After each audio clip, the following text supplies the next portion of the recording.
Yamaha FZS Hybrid. It's a new addition by Yamaha to their FZ family.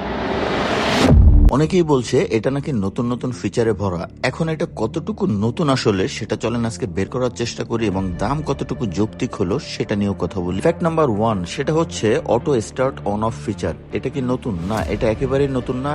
Hero স্প্লেন্ডারে এই ফিচারটা কিন্তু আমরা প্রায় 10 বছর আগে দেখছি এবং হিরোর আরো কয়েকটা বাইকে এই ফিচারটা কিন্তু আছে, যেটার নাম হচ্ছে i3S ট্র্যাকশন কন্ট্রোল।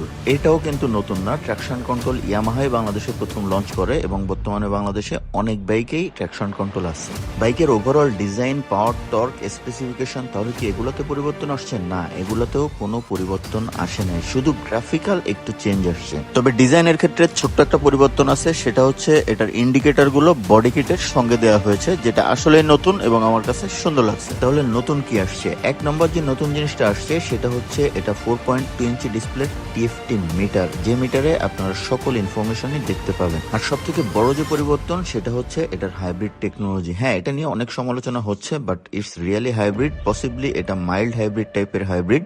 ইয়ামাহা বলছে এটা আপ টু 20 কিলোমিটার স্পিড পর্যন্ত ব্যাটারি ব্যাকআপে চলবে এবং 20 কিলোমিটার পার হলে এটা ইঞ্জিন থেকে পাওয়ার নিয়ে চলবে। আর একটা পরিবর্তন আছে, তবে সেটাও কিন্তু নতুন না। সেটা হচ্ছে এটা হাইব্রিড টেকনোলজি হওয়ার জন্য এটার স্টার্ট সিস্টেমটা খুবই স্মুথ। তবে সেম টাইপের স্মুথ স্টার্টিং কিন্তু টিভিএস রেডার 125 আমরা আগেও দেখছি। এখন তাহলে আসেন মূল বিষয় নিয়ে কথা বলি, সেটা হচ্ছে বাইকটার প্রাইস। এটার বর্তমান দাম হচ্ছে 3,49,500 টাকা। আমার কাছে মনে হয়েছে যথেষ্ট অযৌক্তিক এবং ওভার প্রাইসিং। এই বাইকটার প্রাইসিং হওয়া উচিত ছিল 2,80,000 থেকে 90,000 টাকা। আপনার কি মনে হয় বাইকটার প্রাইসিং কি ঠিক আছে এবং এই বাইকে আমরা কি কি পরিবর্তন আশা করি সেই আশা কি পূরণ হয়েছে?